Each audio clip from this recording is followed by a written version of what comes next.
imperialism. I detest colonialism, and I fear the consequences of their last bitter struggle for life. We are determined that our nation and the world as a whole shall not be the plaything of one small corner of the world.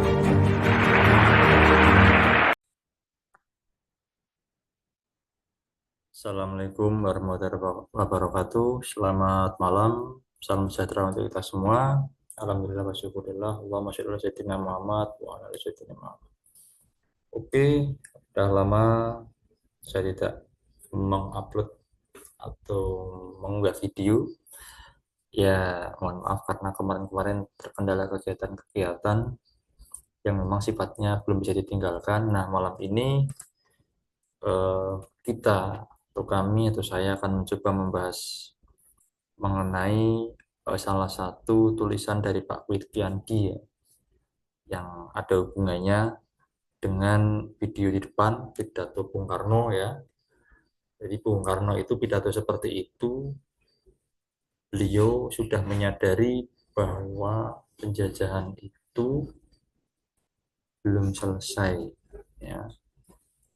Jadi sekali lagi penjajahan itu belum selesai dan beliau menyebut dengan nama neokolonialisme dan neoimperialisme ya. Agak sulit juga ini ngomongnya. Seperti biasa video ini tanpa skip ya, tanpa banyak sekali skip, tanpa edit dan langsung live ya rekamannya, jadi tanpa edit-editan ya. Jadi mohon maaf kalau kualitas videonya lumayan agak jelek ya. Jadi karena ini langsung tanpa edit ya, langsung diunggah, langsung diupload. Dan ini seringkali terdengar suara-suara kendaraan berlalu lalang karena kebetulan di pinggir jalan raya. Oke. Jadi ini beliau Pak Witkiangi ini siapa? Teman-teman tahu, beliau adalah pernah menjabat sebagai Menko Equin zaman Presiden Ibu Megawati Soekarno Putri ya. Setelah Gus Dur tentunya. Nah, ini beliau menjabat itu. Oke, dan bisa dilihat biodatanya atau profilnya di Wikipedia ya, paling gampang. Tuh. Nah, kita langsung saja ke tulisannya. Kenapa kami ingin membahas ini? Karena ya kita tahu ya akhir-akhir ini kita disibukkan dengan isu-isu yang hubungannya dengan ekonomi ya. Walaupun saya sendiri bukan orang ekonomi, kita bisa lihat ya ada isu pajak mau naik, kemudian harga barang-barang diperkirakan juga ikut naik karena pajak itu naik ya, terutama nanti mungkin bisa aja BBM juga naik. Nah, itu ceritanya bagaimana tahu apa kenapa bisa seperti itu. Jadi ini semua itu ternyata tidak ujuk-ujuk kalau bisa Jawa ya, tapi ada sejarahnya dan itu sudah jauh dulu sekali ya, terutama semenjak proses kemerdekaan Republik Indonesia sampai proses transisi dari Orde Lama ke Orde Baru ya. Jadi pidato Bung Karno di awal-awal tadi bercerita tentang ini ya. Jadi teman-teman bisa mengakses ya Undang-Undang Republik Indonesia nomor 16 tahun 65 itu ada kalimat seperti ini ya. Di ini ya, ini ada menimbang di awal-awal sudah ada. Nah ini bahwa penanaman modal asing di Indonesia yang bagaimanapun juga adalah bersifat menarik keuntungan sebanyak-banyaknya dan dengan demikian ya, menjalankan terus-menerus penghisapan atas rakyat Indonesia serta menghambat jalannya revolusi Indonesia dalam menyelesaikan tahap nasional demokratis untuk mewujudkan sosialisme Indonesia berdasarkan Pancasila. Jadi ini jelas ya. Sebelumnya ini berarti ada undang-undang sebelumnya yang dicabut. Ya, undang-undang sebelumnya ini dicabut digantikan dengan ini. Dengan undang-undang yang artinya nomor 78 tahun 1958. Ini bisa teman-teman akses di sini ya. Di situs ini peraturan BPK.go.id itu ada, teman-teman bisa mengakses secara bebas, bisa membaca dan silahkan ditafsirkan yang bisa ditafsirkan aja ya. Yang sulit serahkan pada ahli hukum ya. Karena ada teman saya pernah ngomong Kalau Anda bukan orang hukum, artinya bukan sarjana hukum atau magister hukum atau tutor hukum, jangan bicara hukum. Nah, ya sudah, undang-undang katanya masuknya produk hukum ya. Tapi kan tidak semua menurut kami ya, menurut saya itu tidak semua produk hukum itu harus terus-menerus hanya orang hukum yang bisa menafsirkan, enggak. Ada beberapa yang sudah jelas ya. Makanya kan di bawah itu ada keterangannya biasanya undang-undang itu. Nah, seperti ini kan. Nah, ini ada keterangannya biasanya tuh. Cukup jelas akan diatur dalam undang-undang. Di undang-undang dasar juga sementara sama. Padahal undang-undang dasar 1945 itu SDS dari kita SD SMP itu sudah diperkenalkan ya. Dan itu sama ya. Penjelasannya di bawah itu ya. Jadi ada cukup jelas, ada yang nanti dibicarakan apa atau ada beberapa pasal yang mungkin bisa diubah atau mungkin dan sebagainya ya itu kan tertera di situ. Oke ya, ini saja kita yang akan melihat yang ini saja. Ya. Jadi di sini jelas bahwa Bung Karno menyadari bahwa peranan modal asing itu kalau tidak diwaspadai ya, atau terus menerus itu akan menghisap sumber daya alam terutama yang itu harusnya dikuasai untuk hajat hidup orang banyak. Oke ya, itu yang pertama. Jadi kita bisa pahami pidato Bung Karno yang tadi dengan undang-undang ini. Jadi intinya Bung Karno waktu itu kepemimpinannya itu sangat bukan anti ya mungkin kalau anti kayaknya cuman sangat ini tidak kebablasan dalam menangani investor-investor asing yang masuk ke Indonesia. Artinya seperti itu. Supaya apa? Kita tetap bisa atau bangsa ini tetap yang mendapatkan keuntungan dari investasi itu, bukan perusahaan tertentu. Nah, seperti itu maksud Bung Karno. Nah, di sini nanti teman-teman bisa baca sendiri ya. Ini ada 4 halaman ya. Jadi kalau mau, ini kan artikel 1 ya. Jadi baca selesai ini tinggal diganti saja. Kalau selesai itu tinggal diganti artikel ya ini ya. Jadi teman-teman tinggal ini aja diganti 2, ada 4 artikel nanti bisa dibaca sendiri. Nah kita kembali ke yang artikel 1. Nah beliau menulis atau merangkum ya dari buku-buku atau mungkin tulisan-tulisan para ahli atau ekonom ya. Kita bisa lihat di sini siapa orang-orangnya tuh. Di sini beliau menuliskan ada Joseph Stiglitz ya, John Pilger, Jeffrey Winters, Bradley Simpsons. Ini sebenarnya Bradley R. Simpsons ya, ada R-nya ya. Kalau kita ngetik Bradley Simpson orangnya orang lain. John Perkin dan 12 perusahaan ekonomi atas prakarsa John Perkin mengaku kejahatan-kejahatan yang telah dilakukannya. Jadi kita bisa cek nama orang-orang ini apakah valid ya. Kita lihat ke Joseph Stiglitz, kita bisa ngetik di Wikipedia ya. Ya memang benar dia adalah pakar ekonomi ya. Pernah meraih Nobel di bidang ekonomi tahun 2001 ya. Kita mungkin bisa lihat tulisan-tulisannya. Di sini kita bisa cek ada nggak yang berhubungan dengan Indonesia. Nah, nanti bisa dicek. Nah, ini beliau menulis tentang IMF. Yang kita tahu IMF itu waktu Indonesia kerespon tahun 98 sering kita mendengar berita IMF ini ya, yang memberikan bantuan kepada Indonesia waktu Indonesia terpuruk ya. Jadi IMF itu apa? Nanti akan beliau nanti akan bercerita di sini ya. Tapi kalau teman-teman malas baca bukunya karena mungkin bukunya terlalu tebal atau mungkin bahasa Inggris, kita bisa lihat tulisan Pak Kuit ini. Jadi ini sudah dirangkum. Joseph Stiglitz. Kemudian siapa lagi?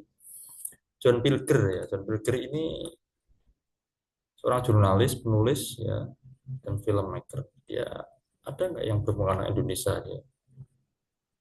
Jadi intinya orang-orang ini itu pernah atau setidaknya meneliti tentang apa yang terjadi di Indonesia saat itu ya. Nah, sampai dengan saat ini. Ini dia berbicara pembunuhan Presiden Kennedy, ya. Terus ya, kita bisa melihat di sini, nanti kita bisa cek ya, dia membuat film dokumenter ya tentang Kamboja ya, apa yang terjadi di Kamboja ya. Dia Timur Timur ya.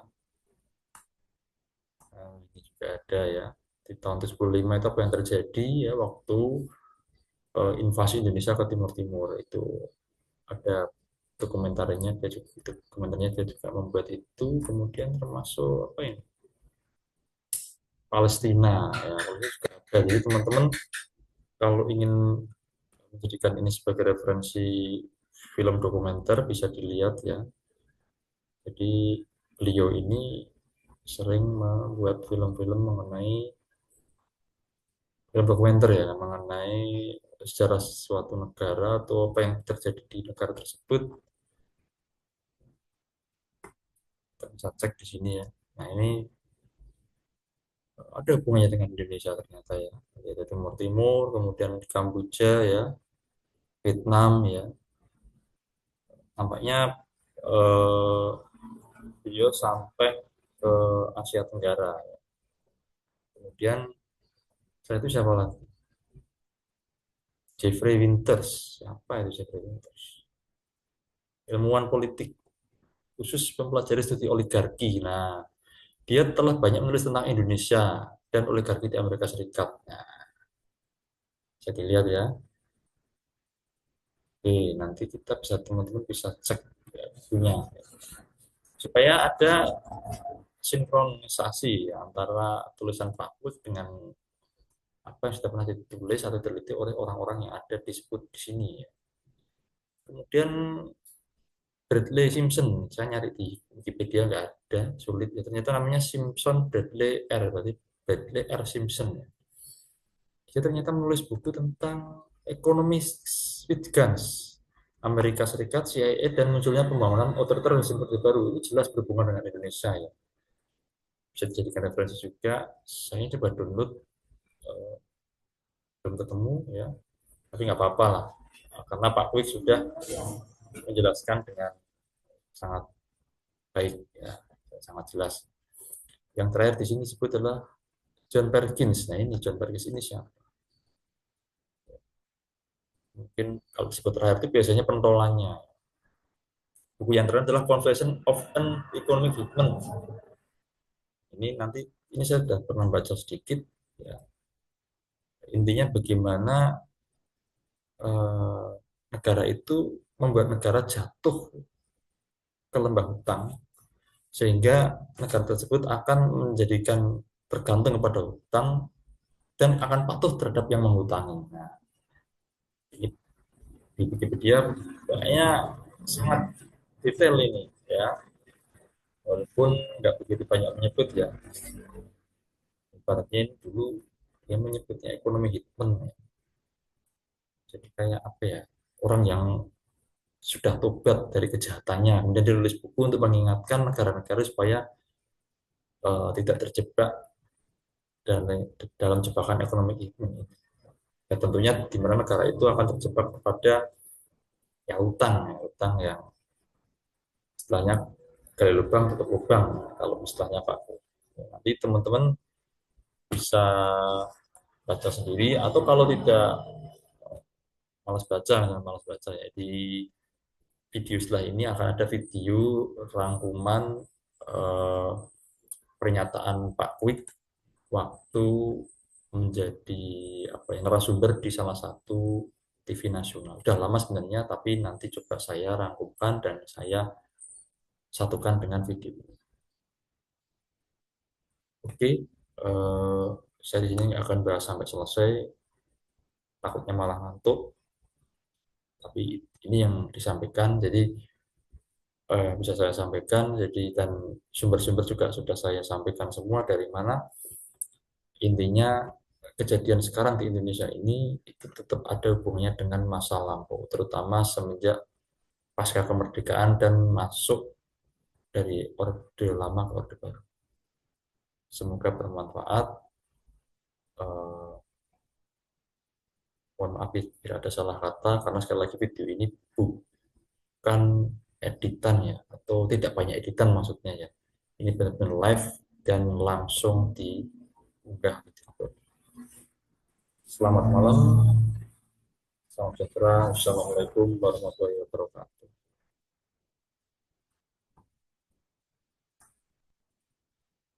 Menurut pendapat saya, rupiah ini akan merosot terus sampai tidak ada batasnya, kecuali kalau ada pimpinan nasional yang sangat kuat mengerti persoalan dan berani membalikkan itu. Nah, sekarang akan saya jelaskan secara padat untuk menjadi bahan diskusi. Pertama-tama, saya ingin mengadakan perbandingan dengan beberapa negara tetangga. Itu pun saya pilih, bukan ASEAN sembarang, saya pilih saja. Per 31 Desember 1970 sampai hari ini, Singapura dolar 19 tahun 70 itu 1 US dollar 3 dolar. Sekarang 1,3 jadi mengalami apresiasi, mengalami penguatan 57%. Malaysia dari 3 dolar menjadi 3,93, mengalami depresiasi 31%. Lalu Thailand dari 21 menjadi 31,86, mengalami depresiasi 52%. Filipina dari 6 peso menjadi 51,9, mengalami depresiasi 756%. Indonesia 363 rupiah per US dollar. Sekarang 14.000, mengalami depresiasi 3.757%. Kalau sepanjang 48 tahun seperti ini, mengapa selanjutnya tidak, gitu kan? Nah, kalau menurut pendapat saya selanjutnya akan demikian terus. Oleh karena apa? Oleh karena masalahnya bukan hanya masalah ekonomi, tadi sudah jelas masalah ekonominya. Tetapi kok masalah ekonomi, soal ekspor, segala macam, kok seperti itu bagaimana? Apakah bangsa kita bodoh? Apakah kita tidak mempunyai elit yang bisa berpikir? Ataukah bagaimana sebetulnya? Nah, ini yang sempat saya pelajari, kecuali saya pelajari, saya sangat beruntung bersama dengan yang pernah di pemerintahan. Karena selama saya di pemerintahan, apa yang saya pelajari sebelumnya itu saya hadapi sendiri. Saya hadapi sendiri bahwa Indonesia itu memang direkayasa, memang di-engineer oleh kekuatan asing untuk menjadi terpuruk, untuk menjadi bangkrut. Sekarang saya ingin mengutip beberapa hal yang ditulis oleh bukan orang sembarangan, Dr. Bradley Simpson, Direktur Arsip Nasional Amerika Serikat yang punya akses terhadap dokumen-dokumen otentik asli semua ya. Dia dikutip oleh macam-macam orang. Saya akan menyebut 3 yang semuanya menyebut, yaitu Jeffrey Winters, Bradley Simpson sendiri yang melakukan penelitian, plus wartawan sangat terkenal John Pilger. Sejak tahun 1967, bulan November 1967, diadakan konferensi di Jenewa, diprakarsai dan dibiayai oleh Time Life Corporation. In 1967, the Time Life Corporation sponsored a conference in Switzerland that planned the corporate takeover of Indonesia. It was attended by the most powerful businessmen in the world, such as David Rockefeller. The giants of Western capitalism were represented. Across the table were Indonesian leaders approved by General Suharto. Di sana delegasi Indonesia dipimpin oleh Pak Sultan Hamengkubuwono ke-9 dan Pak Adam Malik. Mereka adalah pimpinan yang tertinggi untuk kalau tidak mereka tidak mau bicara. Tetapi di bawahnya itu kan tim ekonomi, karena yang dibicarakan ekonomi itu lengkap sekali. Wijoyo, Didi Sastro, Muhammad Sabti, Subroto, Emerson, semuanya lengkap dan sudah menteri semua. Tetapi counterpartnya tidak ada menterinya. Counterpartnya itu Bank Dunia, IMF, Bank Pembangunan Asia, dan pengusaha-pengusaha besar raksasa di bawah pimpinan David Rockefeller. Nah, kemudian sebelum itu nanti saya ulas, peran CIA. CIA mempunyai salah satu pemimpin wanita yang namanya, atau eksekutif wanita yang namanya Claudia Martin. Claudia Martin memberi perintah kepada John Perkins, seorang pegawai dari perusahaan swasta di Portland, yang namanya perusahaan itu Main, MIN. Tapi itu cuma kedok. Dia adalah agen CIA yang diperintah oleh Claudia Martin untuk pergi ke Indonesia dan menciptakan proyek sangat besar dengan pembiayaan dengan utang. Berikan justification atau pembenaran bahwa proyek itu sangat penting. Kalkulasikan untung yang sebesar-besarnya, bangkrutkan Indonesia setelah semua utang kembali kepada perusahaan-perusahaan Main, Bechtel, Halliburton, Stone and Webster, dan Brown and Root. Katakan bahwa proyek ini akan meningkatkan PDB tanpa peduli siapa yang menikmati. Katakan juga bahwa PDB bisa naik oleh satu proyek saja yang besar. Oleh karena definisinya memang demikian. Buat pengusaha yang terkait senang dengan memberikan komisi, imbalan lain, dan kenikmatan-kenikmatan lain, antara lain fallback position.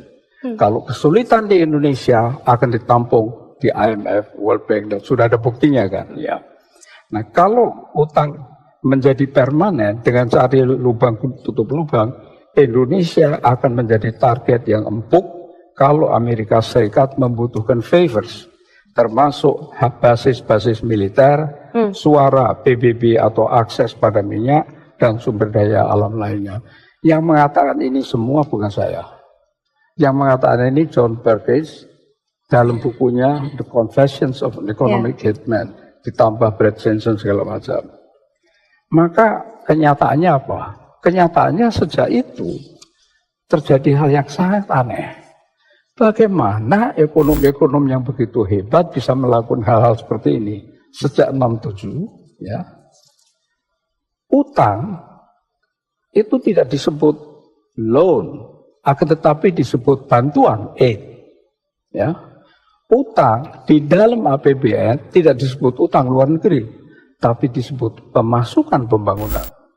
Dan itu tertulis. Iya. Selama 32 tahun tertulis seperti itu. Ya. Terus kemudian nanti saya, terus dalam konferensi Jenewa November 67 itu sudah semuanya sudah dihabisin. Kita bicara Freeport seolah-olah baru belakangan. Tapi dalam konferensi November 1967 mereka mengatakan dalam 3 hari Indonesia sudah diambil alih oleh 5 kamar industri, jasa, dagang. Tapi yang penting-penting saya kemukakan, ketika itu Freeport sudah mendapat bukit di Papua Barat. Sebuah konsorsium Eropa mendapat nikel di Papua Barat. Alcoa mendapat bagian terbesar dari boksit Indonesia. Sekelompok perusahaan-perusahaan Amerika, Jepang, dan Prancis mendapat hutan tropis di Sumatera, Papua Barat, dan Kalimantan. Secara natur, secara alamiah Indonesia itu sudah diuntungkan. Jadi secara perbandingan sumber daya alam, dan ini yang aneh, mengapa diberikan kepada asing? Baik. 90% tadi seperti yang dikatakan. Jadi solusinya bagaimana? Solusinya nomor 1, mesti berani berbicara dengan negara kreditor, rescheduling atau haircut. Baik. Tidak mau perang, tapi bicaranya cukup keras, argumentatif, umumkan di seluruh dunia. Itu 1. Kedua adalah mengenai kontrak dari sumber daya alam mineral yang mahal. Kalau sudah habis, ya habis. Pergilah, kami bisa mengelola sendiri. Kenapa setiap kali habis takut mengambil alih? Utang, ya, beranilah berbicara dengan kreditor, minta haircut, rescheduling tapi haircut. Ya. Katakan kepada mereka, kami tidak bisa bayar atau kesulitan utang. Sekarang kan Anda ikut bersalah. Karena waktu memberi utang kan Anda menilai bebas, kami bakal bisa bayar kembali apa tidak. Ya. Nah, memang motifnya politik macam-macam, kita pura-pura nggak tahu, kita bicara soal itu. Karena ini pernah dijalankan di Paris Club dan ternyata berhasil. Kemudian soal rating, kita jangan takabur dengan rating. Baik. siapa PricewaterhouseCoopers, siapa belum berani merating kita. Bagaimana seorang kantor akuntan publik PricewaterhouseCoopers bisa menilai Menteri Keuangan terbaik di dunia? Mereka kerjanya cuma nyontrengin angka. Menteri Keuangan ada kebijakan moneter yang luas sekali dengan fiskal. Nah itu jangan dipercaya lah yang begitu. Nah kemudian mengenai BBM, banyak sekali dibicarakan, tapi tidak pernah ada satu yang berbicara minyak mentah yang ada di bawah perut bumi itu mesti dibayar apa enggak? Baik.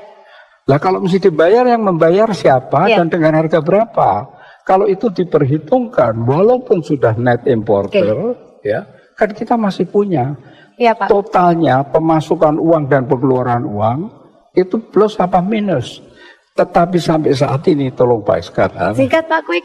Minta tolong siapapun, Pak Yonan, Pak Archandra yang jago-jago, 1 lembar kertas harga pokok 1 liter bensin berapa dengan perinciannya. Enggak pernah bisa, enggak pernah keluar. Iya Pak Quick.